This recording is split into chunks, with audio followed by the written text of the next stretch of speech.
전시장 가서 어떻게 해야 될지를 모르겠다.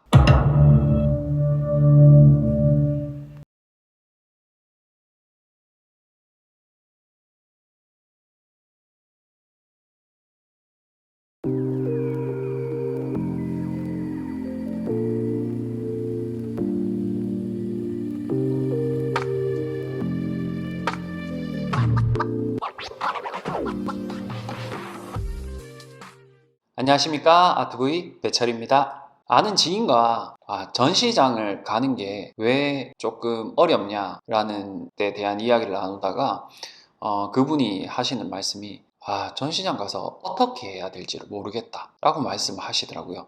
왜 극장이나 뭐 이렇게 콘서트장이나 이런 데를 가면 거기 뭐 안내해 주시는 분들도 계시고, 그래서 뭐 이렇게 코스가 있잖아요. 뭐 앞에 리플렛 같은 것도 있고, 뭐 거기 가서 리플렛을 보고 뭐 시간이 되면 딱 맞춰 들어간다거나. 근데 전시장은 정해진 시간이 있는 것도 아니고, 안내를 제대로 해주시는 분들이 뭐 모든 전시장이 다 그렇게 잘 갖춰져 있는 게 아니잖아요.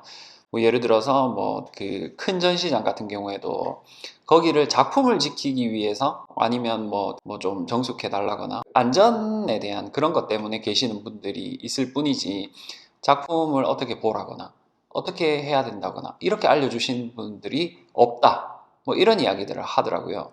그래서 오늘은 전시장에서 우리는 어떻게 작품을 봐야 될까? 전시장을 어떻게 가면 좋을까에 대해서 제가 알려드리고자 합니다.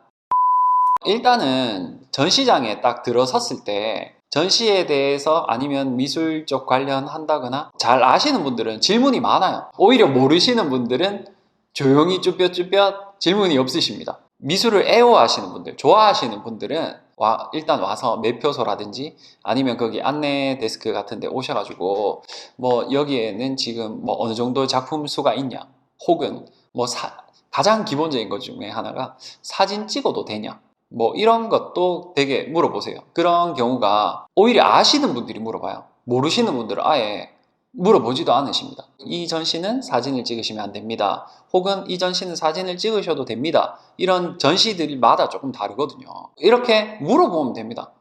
여기에 사진 찍어도 돼요? 요즘에 워낙 SNS나 뭐 이런 것에서 인증사진이나 이런 거 많이 찍잖아요. 그래서 사진을 찍어보는 거를 먼저 물어보셔도 상관없습니다. 그것은 내가 미술을 좋아하는지 안 좋아하는지, 알고 하는지 모르고 하는지 전혀 상관없이 누구나 물어볼 수 있는 질문입니다. 그리고 전시가 어디서부터 어디까지 어느 방향으로 봐야 되는지 이런 것도 물어보셔도 됩니다. 왜냐하면 전시를 기획한 기획자라든지 혹은 작가의 의도가 담겨 있는 경우가 있거든요. 그럴 때는 물어볼 수 있습니다. 그게 전시 리플렛이라든지 그 안내 책자로 이렇게 순서가 정해져 있는 것도 있고, 아니면 정해지지 않아서 책자가 안 나와 있는 경우도 있어요. 리플렛 같은 경우가 안 나와 있는 경우도 있어요. 그런 경우에는 물어보시면 됩니다. 저도 물어봅니다. 가서 여기에서는 뭐 어디로 봐야 돼요? 뭐 아니면 뭐 어디부터 전시를 보는 게 좋나요? 뭐 이런 걸 물어봐도 됩니다. 그러면 거기에 있는 뭐 스텝이라든지 이런 분들은 그 순서를 알고는 계세요. 그래서 거기에 대한 안내 정도는 해주시거든요. 그래서 그런 거 물어보시면 됩니다. 그거는 굉장히 쉽게 물어볼 수 있고, 오히려 물어보시는 분들이 좀 더 있어 보입니다. 자, 이제 그렇게 전시장에 우리가 들어갔어요. 들어가서 이제 작품을 마주했습니다. 평면, 회화일 수도 있고 조각일 수도 있고, 일단 회화를 놓고 말씀을 드려볼게요. 학교나 학원이나 뭐 이런 데서 보면 단체로 와서 전시장을 만약에 사각형으로 돼 있으면 똑같은 법폭으로 한 바퀴를 뺑 돌아서 그냥 산책하듯이 한 바퀴 돌고 나오는 게 우리가 일반적인 관람 견학의 느낌이에요. 근데 마음에 드는 작품이 있을 수도 있고 이 작품은 조금 마음에 안 들 수도 있잖아요. 그러면 일단은 그림을 보는 시간을 달리하라. 그러면은 좀 있어 보입니다. 그러면은 조금 더 애호하는 것처럼 느껴져요. 저희 같은 경우가 관람객들이 전시를 보고 있으면 저분은 그림에 대해서 관심이 많으시구나, 뭐 조금 더 설명을 드린다거나 도움을 드리려고 하는 분들은 그런 분들이에요. 만약에 그런 관심 필요 없으시면 그냥 저는 혼자 감상하겠습니다 이렇게 하시면 되고, 내가 좋다라고 느껴지는 작품은 좀 가까이에서 봐도 되고, 보통 앞에 인책선이 있잖아요. 그 선이 허용하는 범위 안에까지 가서 가까이서 볼 수도 있고, 아니면 이제 조금 또 떨어져서 감상할 수도 있고. 그림이라는 게 가까이서 보는 거랑 멀리서 보는 거랑 이미지가 조금 달라 보이기도 하거든요. 각도에 따라서 또 달라 보이기도 하니까 여러 가지 각도와 뭐 앞뒤에서 보는 것으로 인해서 충분히 그림을 잘 감상할 수 있어요. 그리고 또 한 가지, 그림의 크기가 제각각이잖아요. 그림의 크기가 다 달라요. 작은 그림은 당연히 앞에서 봐야 돼요. 큰 그림은 당연히 뒤에서 봐야 되죠. 그 작품마다 크기가 다르기 때문에 그 크기에 따라서 그냥 일괄적으로 이렇게 벽 따라 걷는 게 아니라, 크기가 크면 조금 뒤로 와서 보고, 크기가 작으면 조금 앞으로 가서 보고, 그런 것만으로도 전시장에 가면 저 사람은 미술 작품, 그림을 좋아하는 사람이다라는 인식을 굉장히 심어줄 수 있습니다. 원래는 한 작품을 볼 때 이 작품의 옆에 다른 작품이 내 시야에 들어오는 게 좋은 게 아니에요. 이 작품만 오롯이 집중해서 내가 봐야 되는데, 다른 작품이 옆에 걸려버리면 이 작품들이 방해를 하거든요. 그러니까 시각적으로 색이, 만약에 여기가 빨간색인데 옆에 너무 파란색이 있다 그러면 시야가 혼동될 거 아니에요, 시각적으로. 그렇게 되면 안 되는데, 그 작은 규모의 갤러리나 미술관 뭐 그렇게 걸려 있는 경우가 굉장히 많아요. 왜냐하면 좁은 공간 안에 많은 작가들, 혹은 한 작가더라도 많은 작품들을 보여주기 위해서 어쩔 수 없이 그런 방법을 택하는 경우가 많거든요. 그럴 때는 뭐 어쩔 수 없습니다. 그럴 때는 가까이에서 조금 보더라도 시야를 조금 실눈을 뜨고 보신다거나, 그러면 완전 전문가처럼 보입니다. 그리고 이제 특히 또 조각 작품이 있잖아요. 입체 작품들. 조각 작품은 일단은 360도로 보는 게 원칙입니다. 전시장에 가서 조각 작품이 벽에 붙여져 있다 그러면은 그 기획자의 그 능력을 의심해 봐야 됩니다.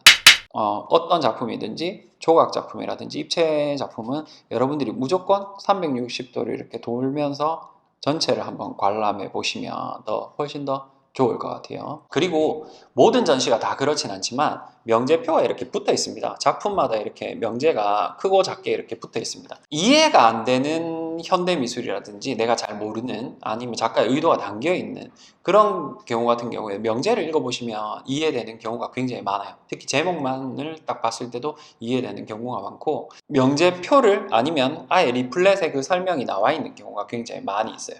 그런 것을 꼼꼼하게 한번 보시면은 전시를 좀 더 입체적으로 우리가 이해할 수 있어요. 우리가 전시장을 가서 할애하는 시간이 있잖아요. 우리가 극장에 가서 할애하는 시간, 뭐 콘서트장이나 뭐 이런 데 가서 할애하는 시간이잖아요. 보통 평균적으로 우리는 극장에서 보통 한 2시간 내외, 콘서트도 한 2시간 내외를 머물다 오잖아요. 전시장은 보는 사람이 어떤 자세와 어떻게 보느냐에 따라서 훨씬 더 긴 시간을 볼 수도 있고 훨씬 더 짧은 시간을 볼 수 있습니다. 왜냐하면 훨씬 더 주체적으로 관람할 수 있기 때문이에요. 그냥 좀 짧게 보는 분들은 그냥 잠깐 이렇게 보고 나오고 뭐 이런 경우가 있는데, 그러면 예를 들어서 관람료를 내고 가서 내가 대충 보고 오면 사실 돈 아깝잖아요. 좋은 전시, 안 좋은 전시를 떠나서 다양한 전시를 보시다 보면 전시장에 자연스럽게 가실 수 있으실 것 같습니다.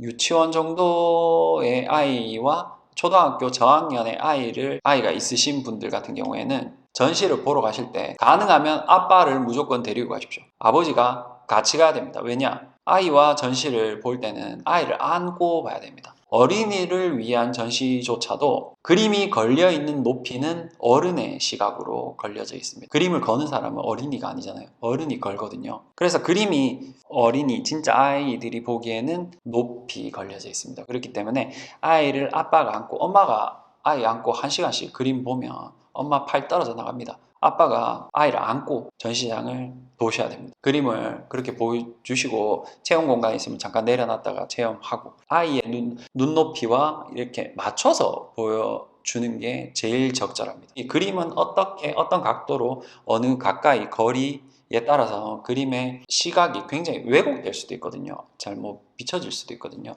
그렇기 때문에 그림을 볼 때 아이는 꼭 안고 보시는 것을 추천합니다. 오늘은 누구나 전시장에서 편안하게 전시를 관람하는 방법에 대해서 말씀을 드렸습니다. 전시장에 오시는 분들은 대부분 오셨던 분들이 오시거든요. 안 오셨던 분, 새로운 분이 잘 오시지 않아요. 근데 전시장도 한번 가시다 보면 계속 가시게 될 거예요. 왜냐하면 좋은 작품도 많고 관심이 가는 작가의 작품이 생기거든요. 작가가 좋아지면 이제 작품이 좋아지고, 작품이 좋아지면 다른 비슷한 류의 작품도 관심을 가지게 되고, 자연스럽게 미술 전체적으로 관심을 가지면 좋을 것 같습니다. 전시장은 절대 어려운 공간이 아니에요. 특히 요즘 같은 경우에는 전시장이 전시의 기능만 하고 있는 게 아니라 전시 교육이라든지 그 가족들의 여가 시간을 보낼 수 있는 공간을 제공한다거나 뭐 커피라든지 뭐 이런 식으로 차를 제공한다거나 여러 가지 시스템들이 많기 때문에 전시장에서 누릴 수 있는 게 꼭 그림을 본다거나 작품을 감상하는 것만 있는 것이 아니거든요.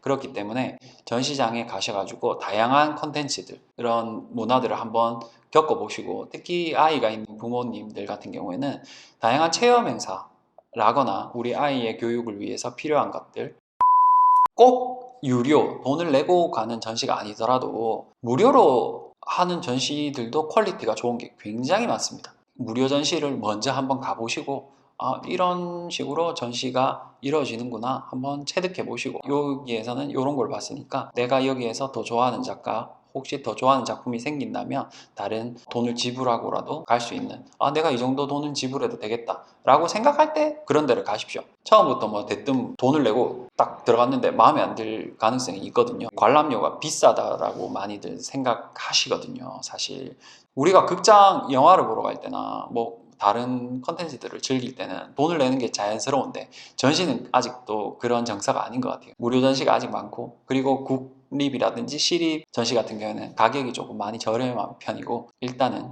무료 전시를, 그런 전시를 먼저 가보시고 전시장에 많은 걸음과 관심을 가져주시면 좋을 것 같습니다.